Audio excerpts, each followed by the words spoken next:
Hi friends, welcome to CRISIL. ഇന്ത്യയും ഓസ്ട്രേലിയയും തമ്മിലുള്ള 5 ടെസ്റ്റ് മത്സരങ്ങളുടെ ബോർഡർ ഗവാസ്കർ ട്രോഫിയിലെ 3 ടെസ്റ്റ് മത്സരങ്ങൾ അവസാനിച്ചിരിക്കുകയാണ്.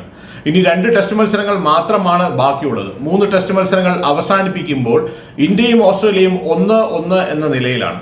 ഇനിയുള്ള 2 ടെസ്റ്റ് മത്സരങ്ങൾ വളരെയധികം പ്രധാനപ്പെട്ടതാണ് താൻ. ഇപ്പോൾ ഈ മെൽബണിൽ നടക്കാൻ പോകുന്ന ബോക്സിംഗ് ഡേ ടെസ്റ്റ് മത്സരത്തിൽ ഇന്ത്യ ജയിക്കുകയാണെങ്കിൽ ഇന്ത്യക്ക് ബോർഡർ ഗവാസ്കർ ട്രോഫി വീണ്ടും നിലനിർത്താനായിട്ട് സാധിക്കും എന്നുള്ളതാണ്. എന്തുകൊണ്ടാണ് അങ്ങനെ പറയുന്നതെന്ന് വെച്ച് കഴിഞ്ഞാൽ, കഴിഞ്ഞ വർഷം ആരാണോ ബോർഡർ ഗവാസ്കർ ട്രോഫിയിൽ ജയിച്ചത് ആ ടീം ഈ ഒരു പരമ്പര ഡ്രോ ആവുകയാണെങ്കിൽ ആ ഒരു ട്രോഫി വീണ്ടും നിലനിർത്താനായിട്ട് സാധിക്കും എന്നുള്ളതാണ്. അതുകൊണ്ട് തന്നെ അടുത്ത മെൽബണിൽ നടക്കുന്ന ടെസ്റ്റ് മത്സരത്തിൽ ജയിച്ച് 2-1 ഇന്ത്യ മുന്നിലെത്തുകയാണെങ്കിൽ ബോർഡർ ഗവാസ്കർ ട്രോഫിയിൽ വീണ്ടും ഒരു വർഷം കൂടെ തങ്ങളുടെ കൈകളിൽ വെക്കാനായിട്ട് ഇന്ത്യക്ക് സാധിക്കുമെന്നുള്ളതാണ്. ഏതായാലും മെൽബണിൽ നടക്കാൻ പോകുന്ന ഈ ടെസ്റ്റ് മത്സരത്തെ പറ്റിയുള്ള വിശേഷങ്ങൾ, അതിന്റെ പിച്ച് എങ്ങനെയായിരിക്കും അല്ലെങ്കിൽ അവിടുത്തെ കണ്ടീഷൻസ് എങ്ങനെയായിരിക്കും എന്നുള്ളതിനെ കുറിച്ചൊക്കെയുള്ള വിവരണങ്ങൾ നമുക്ക് അടുത്ത ദിവസങ്ങളിൽ നൽകാം. കാരണം എന്താണെന്ന് വെച്ചാൽ ഇനിയും 3-4 ദിവസം ഈ ഒരു ടെസ്റ്റ് മത്സരം ആരംഭിക്കാനായിട്ട് ബാക്കിയുണ്ട് എന്നുള്ളത് കൊണ്ട് തന്നെ ഇപ്പൊ തന്നെ അതിനെപ്പറ്റി പറയുന്നതിൽ വലിയ അർത്ഥമുണ്ടാവില്ല എന്നുള്ളത് കൊണ്ടാണ് ഞാൻ 2-3 ദിവസം കഴിഞ്ഞതിന് ശേഷം, എനിക്ക് തോന്നുന്നത് ആ മത്സരത്തിന്റെ ഒരു പ്രീവിയസ് ഡേയിൽ നമ്മൾ ചെയ്യുന്ന ഒരു റിവ്യൂവിൽ അതിനെപ്പറ്റി കൂടുതലായിട്ട് സംസാരിക്കാമെന്നാണ് ഞാൻ കരുതുന്നത്. ഏതായാലും ഇനി വരാൻ പോകുന്ന ഈ 2 ടെസ്റ്റ് മത്സരങ്ങൾ മെൽബണിലും സിഡ്നിയിലുമാണെന്ന് ഞാൻ പറഞ്ഞു. അതിൽ ഏറ്റവും പ്രധാനപ്പെട്ട ടെസ്റ്റ് മത്സരമാണ് മെൽബണിൽ നടക്കാൻ പോകുന്നത്. മെൽബണിൽ നടക്കുന്ന ടെസ്റ്റ് മത്സരത്തിൽ നല്ല ഒരു പ്രകടനം കാഴ്ചവെക്കാനായിട്ട് ഇന്ത്യക്ക് സാധിക്കണമെങ്കിൽ ഇന്ത്യയുടെ ബാറ്റർമാരുടെ ഗെയിം പ്ലാൻ എങ്ങനെ ആയിരിക്കണം എന്നുള്ളതാണ് അതിൽ ഏറ്റവും പ്രധാനപ്പെട്ട കാര്യം എന്നുള്ളത്. അതായത് നമുക്കറിയാം, ഈ ഒരു പരമ്പരയ്ക്കായിട്ട് ഇന്ത്യ ഓസ്ട്രേലിയയിൽ എത്തിയത് മുതൽ ഇന്ത്യയുടെ ബാറ്റർമാരുടെ പ്രകടനം ഒട്ടും തന്നെ ആശാവഹമല്ല. ഈ ഒരു പരമ്പരയിൽ മാത്രമല്ല, ഇതിനു മുമ്പ് നടന്ന ന്യൂസിലൻഡുമായിട്ടുള്ള ഒരു ഹോം പരമ്പരയിലും ഇന്ത്യൻ ബാറ്റർമാരുടെ ഒരു പ്രകടനം അത്ര നല്ലതായിരുന്നില്ല എന്ന് നമുക്ക് കാണാനായിട്ട് സാധിക്കുകയും ചെയ്യും. 1-2 ബാറ്റർമാരുടെ ഒരു ടോപ്പ് ഓർഡറിലുള്ള പ്രകടനവും അതുപോലെ തന്നെ ഒരു മിഡിൽ ഓർഡറിലും ലോവർ മിഡിൽ ഓർഡറിലും വരുന്ന ബാറ്റർമാരുടെ പ്രകടനവുമാണ് ഇന്ത്യക്ക് മുതൽക്കൂട്ടാവുന്നത് പലപ്പോഴും എന്നുള്ളതാണ്. അപ്പൊ അതുകൊണ്ട് തന്നെ ഈ ഒരു മത്സരത്തിൽ, ഈ മെൽബൺ ടെസ്റ്റിൽ ഇന്ത്യയുടെ ബാറ്റർമാരുടെ ഗെയിം പ്ലാൻ എങ്ങനെ ആയിരിക്കണം എന്നുള്ളതാണ്. നമുക്കറിയാം, കഴിഞ്ഞ കുറേ ടെസ്റ്റ് മത്സരങ്ങളെ നമ്മൾ വിലയിരുത്തി നോക്കിയപ്പോൾ ഈ ആദ്യ ഇന്നിങ്സിൽ വലിയ സ്കോറുകൾ കണ്ടെത്താൻ സാധിക്കുന്നില്ല എന്നുള്ളതാണ് ഇന്ത്യ നേരിടുന്ന ഏറ്റവും വലിയ പ്രശ്നം എന്ന് പറയുന്നത്. അതിന് ഒരു ബദലായിട്ടുള്ള ഒരു മാർഗം കണ്ടെത്താതെ ഇന്ത്യക്ക് ഇനി വരുന്ന 2 ടെസ്റ്റ് മത്സരങ്ങളിലും വിജയിക്കുക എന്നുള്ളത് വലിയ പ്രശ്നങ്ങൾ തന്നെ സൃഷ്ടിക്കുമെന്നുള്ളതാണ്.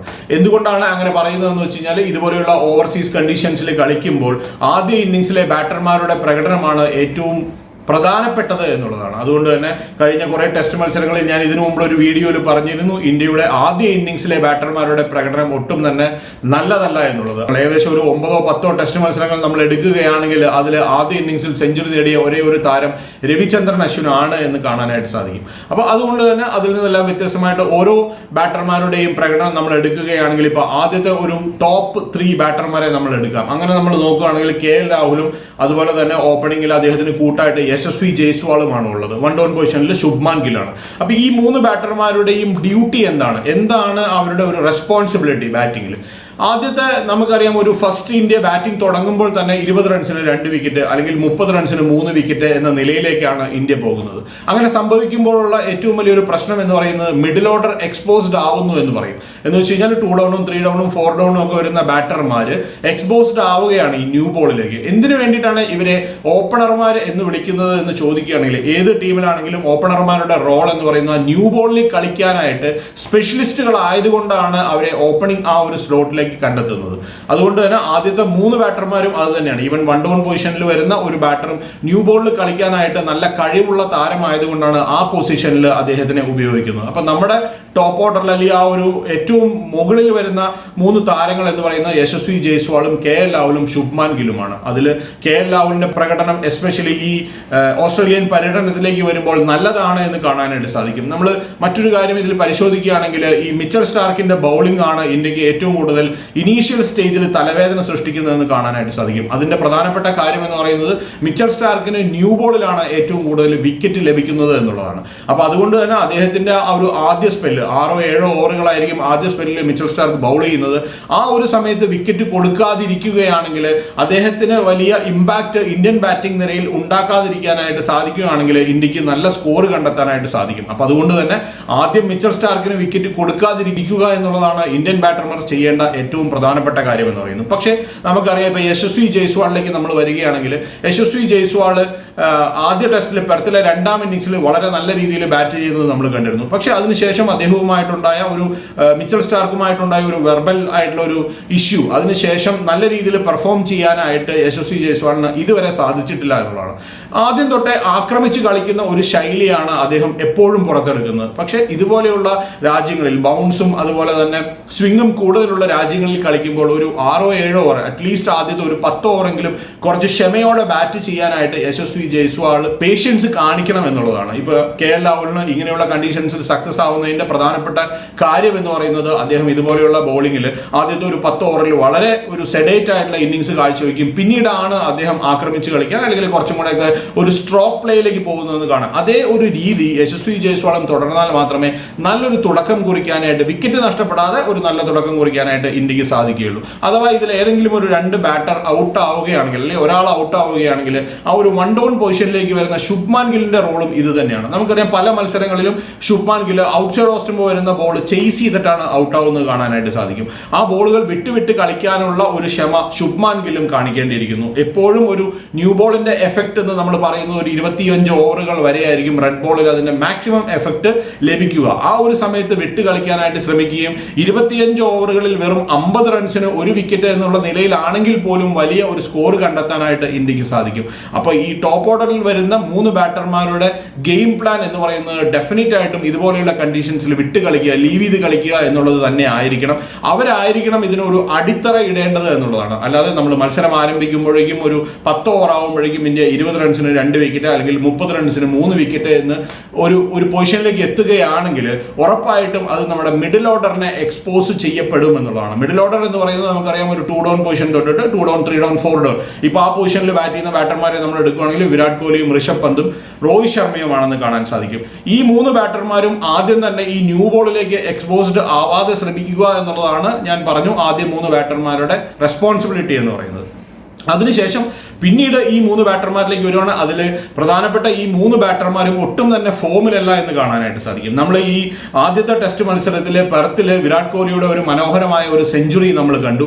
ആ ഒരു സെഞ്ചുറിക്ക് ശേഷം അദ്ദേഹത്തിനും വലിയ കോൺട്രിബ്യൂഷൻസ് ഒന്നും കാഴ്ചവെക്കാനായിട്ട് സാധിക്കുന്നില്ല. ഈ 3 ബാറ്റർമാർ, ഋഷഭ് പന്തൊക്കെ നല്ല ഇന്നിങ്സുകൾ കളിക്കാനായിട്ട് ചാൻസ് ഉള്ള അല്ലെങ്കിൽ കഴിവുള്ള ഒരു താരമാണ്. അതുപോലെ തന്നെ രോഹിത് ശർമ്മയുടെ ഫോം എന്ന് പറയുന്നത് ഇന്ത്യയെ വലിയ രീതിയിൽ അലട്ടുന്ന ഒരു പ്രശ്നമാണ്. ഇന്ത്യയുടെ ഏറ്റവും എക്സ്പീരിയൻസ്ഡ് ആയിട്ടുള്ള 2 താരങ്ങൾ വിരാട് കോഹ്ലിയും രോഹിത് ശർമ്മയും. ഈ 2 മത്സരങ്ങളിൽ ഇനി വരാൻ പോകുന്ന മെൽബൺ ടെസ്റ്റിലും സിഡ്നി ടെസ്റ്റിലും അവരുടെ കോൺട്രിബ്യൂഷൻസ് വളരെ വളരെ ഇമ്പോർട്ടന്റ് ആണ് ഇന്ത്യയെ സംബന്ധിച്ചിടത്തോളം. ഇവർ രണ്ടുപേരും ഇനി വരാൻ പോകുന്ന 2 ടെസ്റ്റ് മത്സരം, എസ്പെഷ്യലി രോഹിത് ശർമ്മയ്ക്ക് നല്ല പെർഫോമൻസ് കാഴ്ചവെക്കാൻ സാധിച്ചില്ലെങ്കിൽ അദ്ദേഹത്തിന്റെ ക്യാപ്റ്റൻസിക്ക് മാത്രമല്ല അദ്ദേഹത്തിന്റെ ടീമിലെ സ്ഥാനത്തിന് തന്നെ അത് വലിയ ഒരു ചലഞ്ചിങ് ആയിരിക്കുമെന്നാണ് എനിക്ക് തോന്നുന്നത്.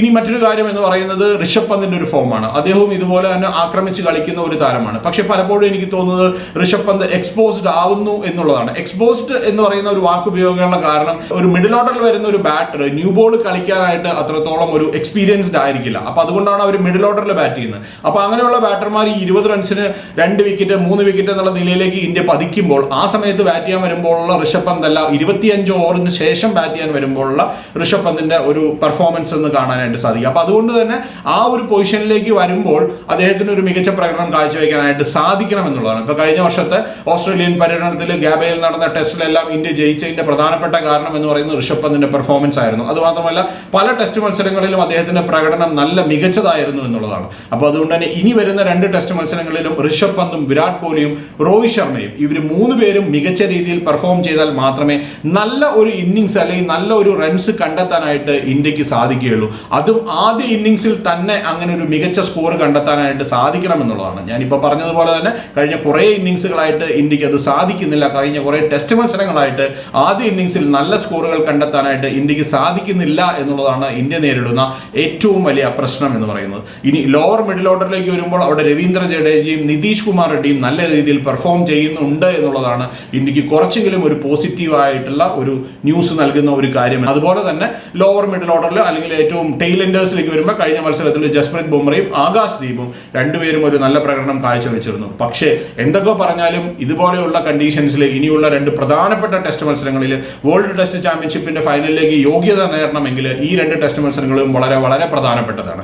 അതുകൊണ്ട് തന്നെ ഇന്ത്യൻ ബാറ്റർമാരുടെ പ്രകടനം ഫസ്റ്റ് ഇന്നിങ്സിൽ നല്ലതായിരിക്കണം എന്നുള്ളതാണ്. അതുകൊണ്ട് തന്നെ ഈ ഒരു 2 ടെസ്റ്റ് മത്സരങ്ങളിൽ ഇന്ത്യൻ ബാറ്റർമാർ തിരിച്ച് ഫോമിലേക്ക് ഉയരട്ടെ. ഈ 2 ടെസ്റ്റ് മത്സരങ്ങളിലും ജയിച്ച് വേൾഡ് ടെസ്റ്റ് ചാമ്പ്യൻഷിപ്പിന്റെ ഫൈനലിലേക്ക് യോഗ്യത നേടാനായിട്ട് ഇന്ത്യക്ക് സാധിക്കട്ടെ എന്ന് ആശംസിച്ചുകൊണ്ട് നിർത്തുകയാണ്. ബൈ.